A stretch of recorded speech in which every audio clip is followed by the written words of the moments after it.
Olá amigos, amigas, amigos professores, lutadores, amigas, professoras, lutadoras. Mais um vídeo, capítulo 3 do livro Pedagogia da Autonomia, do Sr. Paulo Freire. Hoje nós vamos falar sobre a exigência que há na profissão do ensino da pesquisa. Hoje nós vamos falar que ensinar exige pesquisa. Mas antes, eu gostaria de perguntar a você se você sabia que no ano de 2014 a Revere High School dos Estados Unidos ganhou um prêmio de melhor escola de ensino médio dos Estados Unidos se utilizando do método Paulo Freire. Muitos detratores desse pedagogo, muitos detratores desse professor estão dizendo que o método Paulo Freire não é utilizado. De fato, no Brasil, o método Paulo Freire foi utilizado nos anos 60, especificamente no ano de 63, para alfabetizar camponeses. Era um outro contexto social, era um outro contexto econômico, era um outro contexto político. Hoje, dificilmente você vai encontrar escolas se utilizando do método Paulo Freire. Hoje, o Paulo Freire, sobretudo no Brasil, que é menos utilizado que no mundo, o Paulo Freire é utilizado para que os professores, e não só os professores, todo aquele que se presta ao exercício de educar, tenha aporte teórico, tenha condição de fazer reflexões sobre a sua prática no ensino. Aqui ele não é utilizado, mas na Europa e nos Estados Unidos, as melhores experiências educacionais têm utilizado o método dialógico do Paulo Freire. Precisamos refletir sobre isso. Então, amigo professor, professora, amigo que é pai, que é mãe, a gente tem que entender que não dá para ensinar sem pesquisar. Primeiro a gente tem que aprender, primeiro a gente tem que acumular saberes para depois a gente compartilhar esses saberes com os nossos educandos, filhos. Você que está no escritório e que precisa gerenciar os seus comandados, uma relação pedagógica é essencial para você.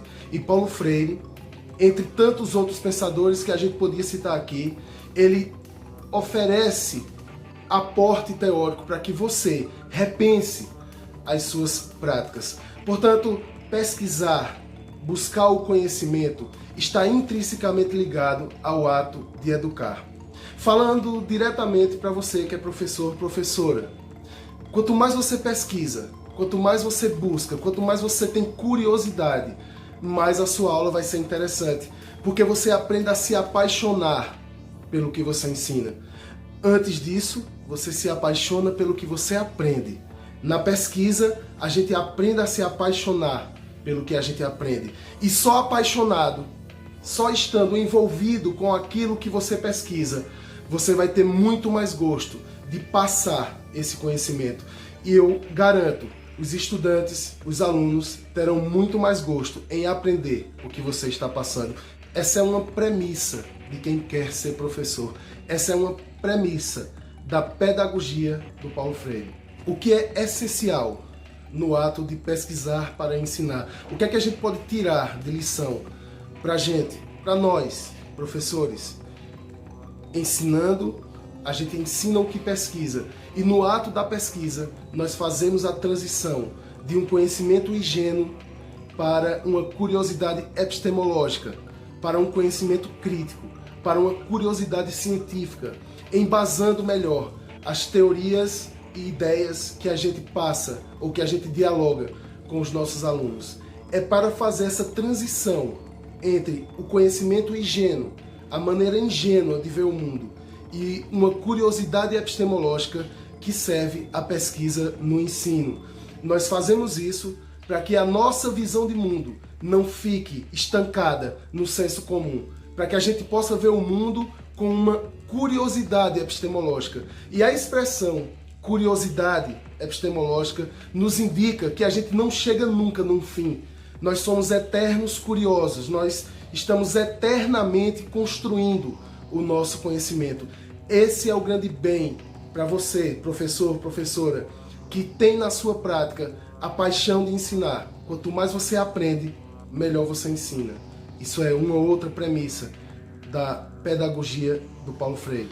Por isso, no tópico de hoje, ensinar exige pesquisa, eu cito o próprio Paulo Freire, que diz no seu livro Pedagogia da Autonomia: pesquiso para constatar, constatando, intervenho, intervindo, educo e me educo.